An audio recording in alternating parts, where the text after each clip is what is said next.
Hello friends, let's continue chapter number 1. Today we will discuss about the Cuban Missile Crisis. In April 1961, the leader of the Union of the Soviet Socialist Republic were worried that the United States of America would invent communist rule Cuba, overthrow Fidel Castro, the president of a small island nation of the coast of the United States. 1961 में जो USSR के जो leader थे वो उनको बहुत चिंता हो रही थी कि यूएसए जो है वो क्यूबा पे क्या कर लेगा, कब्जा कर लेगा और वहाँ का जो प्रेसिडेंट है फ्रेडल उसको सीट से हटा देगा।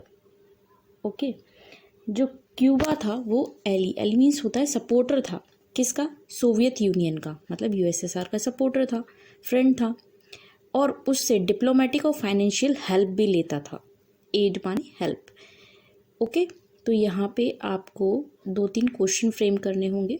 फर्स्ट क्वेश्चन है यहाँ पे, who was the president of Cuba in 1961? Okay, पहला क्वेश्चन ये फ्रेम हो गया। उसके बाद सेकंड क्वेश्चन होगा, who was the president of USSR in 1961? Same question होगा, बस आपको क्यूबा की जगह यूएसएसआर लिखना है। सेम थर्ड क्वेश्चन भी आप फ्रेम करेंगे, इस बार यूएसएसआर की जगह यूएसए लिखेंगे। ओके, तो क्यूबा का तो आपको बता दिया फेडरल है और यूएसएसआर का निकिता खुश्चेव है। ओके, और यहाँ पे आगे जाके आपको पता चलेगा कि यूएसए का जॉन एफ कैनेडी है। यहाँ सेकंड पैराग्राफ में आपको दिख जाएगा, जॉन एफ कैनेडी जो है वो यूएसए का प्रेसिडेंट है। Okay, 3 question you have to frame. उसके बाद यहाँ बताया गया है कि क्यूबा जो है वो काफ़ी अच्छा फ्रेंड था यूएसएसआर का और निकिता खुश्चेव जो थे वो उनको काफ़ी हेल्प भी करते थे। उन्होंने डिसाइड किया कि रशियन बेस बनाया जाएगा क्यूबा को, मतलब यहाँ पे मिसाइल्स रखी जाएंगी और भी वेपन्स रखे जाएंगे क्यूबा के अंदर। एक्चुअल में इन दोनों की पोजीशन जो है, अगर आप वर्ल्ड मैप में इनकी लोकेशन देखेंगे तो ये यूएसए है मान लीजिए, और ये जो छोटा सा डॉट मैंने आपको यहाँ पे बना के दिया है यह है क्यूबा, और काफ़ी लंबे डिस्टेंस को कवर करते हुए यूएसएसआर है। तो वैसे अगर देखा जाए तो फ्रेंडशिप तो क्यूबा और यूएसए की होनी चाहिए, पर ऐसा नहीं है। ये यूएसए क्यूबा को बहुत ज़्यादा डोमिनेट करता है, जबकि यूएसएसआर जो है वो जानता है कि अगर मैं क्यूबा की हेल्प करूँगा तो यूएसए से जो मेरी दुश्मनी है उसके लिए मुझे काफ़ी इन्फॉर्मेशन, काफ़ी रिसोर्स बेस मिल सकता है क्यूबा में, इसलिए वो इसको पॉलिटिकल, फाइनेंशियल हर तरह की हेल्प करता है। ये इसके यूएसएसआर हेल्प करता है क्यूबा की। आगे आपको यहाँ दिखा रखा है, उन्होंने the installation of these weapons put the US the first time under the fire from close range and nearly double the number of the base और the cities in the America mainland which could be threatened by the USSR. अगर USSR Cuba में अपनी missiles रखता है तो बहुत easily USA पे attack कर सकता है, बहुत ज़्यादा सिटीज़ को डिस्ट्रॉय कर सकता है और काफ़ी क्लोज रेंज है, काफ़ी पास है ये क्यूबा। तो यूएसएसआर को अपने डोमिनेशन को दिखाने के लिए बहुत अच्छा रिसोर्स मिल चुका था। अब ऐसा बोला जाता है कि स्टोरी है कि यूएसएसआर अपनी शिप्स यहाँ पे भेजता था। शिप्स के ऊपर लेयर में तो होता था फूड, ये दिखाने के लिए कि मैं तो फूड की हेल्प कर रहा हूँ क्यूबा को, पर एक्चुअल में नीचे की जो लेयर होती थी वो वेपन्स और मिसाइल्स की हुआ करती थी। अब क्यूबा एक आइलैंड है, चारों तरफ पानी है, तो यहाँ शिप्स के थ्रू वो अपना वेपन्स भी भेज रहा था और उसको फाइनेंशियल या कह सकते हैं अदर एड्स के थ्रू अपना मैटर वो सॉर्ट आउट कर रहा था। इस चीज़ की नॉलेज यूएसए को पता चल गई। अब यूएसए के स्पाई जो हैं, जासूस हैं, वो हर जगह फैले रहते हैं, उसकी सैटेलाइट्स बहुत ज़्यादा स्ट्रॉन्ग है, तो उसके थ्रू यूएसए को पता चला कि यूएसएसआर क्या कर रहा है, क्यूबा को रशियन मिसाइल में कन्वर्ट कर रहा है। वो उसको कहाँ पसंद आनी था, ऑब्वियस सी बात है। तो अब अमेरिका को जब इस चीज़ के बारे में पता चलता है, 3 weeks after the Soviet Union had placed the nuclear weapon in Cuba, 3 week तक ये प्रोसेस चलता है और क्यूबा में मिसाइल्स को रखा जाता है। अमेरिका अवेयर हो जाता है इसके बारे में, उसको पता लग जाता है। तो यूएसए के जो प्रेसिडेंट हैं जॉन एफ कैनेडी, वो क्या करते हैं, अपने एडवाइज़र्स से सलाह लेते हैं और वो इस चीज़ के लिए तो एग्री नहीं करते हैं कि हमें फुल फ्लैश क्या करनी चाहिए, न्यूक्लियर वॉर करनी चाहिए, क्योंकि ऑलरेडी वर्ल्ड वॉर सेकेंड में जब जापान के ऊपर बॉम्ब गिराए गए थे तो उसमें काफ़ी डिस्ट्रक्शन हुआ था, तो वो जानते थे कि वेपन्स जितने कम यूज़ किए जाएं उतने अच्छा है।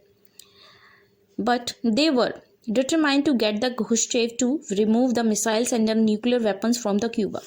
तो अल्टीमेटली ये हुआ कि भाई इच्छा तो नहीं थी कि उनसे पैचअप किया जाए, फिर भी जो यूएसएसआर के हेड थे खुश्चेव, उनको बुलाया गया और उनसे ये बोला गया कि आप मिसाइल्स और न्यूक्लियर वेपन्स को क्यूबा से हटाइए। कैनेडी ने ऑर्डर दिया अमेरिकन वॉरशिप को to intercept any the Soviet ship heading to the Cuba. अब जॉन एफ कैनेडी ने ऑर्डर दिया कि सारी जितनी भी शिप्स आ रही हैं यूएसएसआर की तरफ से क्यूबा की ओर, उनको क्या कर दिया जाए, रोका जाए, उनको क्या किया जाए, उनका अच्छे से देखा जाए कि उनके अंदर रखा क्या गया है। अब यूएसएसआर को सीरियसनेस का पता चल रहा था कि हाँ अमेरिका काफ़ी सीरियस है इससे related. A clash seemed imminent in what came to be known as the Cuban missile crisis. और जो ये हमने अभी तक पूरा पढ़ा, इसी को हम क्यूबन मिसाइल क्राइसिस के रूप में जानते हैं। ये लॉन्ग क्वेश्चंस में आया करता है क्वेश्चन, ठीक है। तो आपको तो केवल इसके बारे में क्वेश्चन फ्रेम करना है, what was Cuban missile crisis, और इससे रिलेटेड आपको ये पूरा जो मेन पॉइंट अंडरलाइन किए गए हैं वो लिखने हैं। जैसे प्रेसिडेंट की नेम याद होनी चाहिए, ईयर याद होना चाहिए, लोकेशन याद होना चाहिए, और सीरियसनेस क्या थी जो मिसाइल्स प्लेस की गई थी क्यूबा में, उनके बारे में लिखना है। आगे है the prospect of this clash made the whole world nervous. अब पूरे वर्ल्ड को बहुत ज़्यादा टेंशन हो रही थी, क्योंकि ये कोई ऑर्डिनरी वॉर नहीं होने वाली थी। अगर बाई चांस दोनों न्यूक्लियर वेपन्स का यूज़ करते तो बहुत ज़्यादा डिस्ट्रक्शंस होने वाला था, इसलिए पूरा वर्ल्ड टेंशन में था। Eventually, to the world's great relief, both the sides decided to avoid war. The Soviet ships slowed down and the turned back.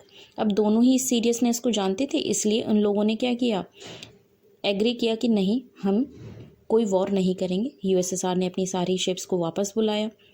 उसके बाद क्यूबा जो था वो ये क्यूबन मिसाइल क्राइसिस जो है ना, वो हाई पॉइंट माना जाता है कोल्ड वॉर का। You have to frame question here, which was known as the high point of the Cold War. Okay, the Cold War refers to the competition. Cold War जो है वो competition माना जाता है, टेंशन माना जाता है। ओके, एक कन्फ्रंट्रेशन का दौर माना जाता है यूएसएसआर और यूएसए के बीच में, और इनके अलाइज के बीच में। अलाइज माने इनके जो सपोर्टर्स थे उनके बीच में।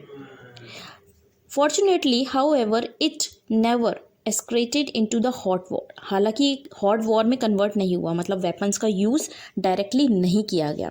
That is a full scale war between these two powers.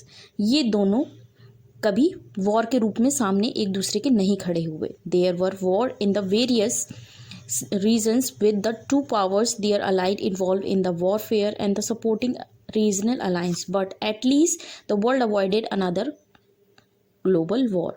हालांकि शूटिंग वॉर्स बहुत सारी हुई थी इनके अंडर में, पर फुल फ्लैश वर्ल्ड वॉर नहीं हुआ। The cold war was not simple a matter of power rivalries. अब कोल्ड वॉर का मतलब ये नहीं है कि केवल जो दुश्मन है वो क्या कर रहे हैं, अपनी पावर्स दिखा रहे हैं या अपनी मिलिट्री अलायंस के आमने सामने खड़े हैं लेके, ना ही बैलेंस ऑफ पावर था। These were accompanied by a real ideological conflict as well. ये सारी चीज़ों के अलावा ये आइडियोलॉजिकल वॉर था। यूएसए अपनी आइडियोलॉजी को बड़ा बताना चाहता था और यूएसएसआर अपनी आइडियोलॉजी को।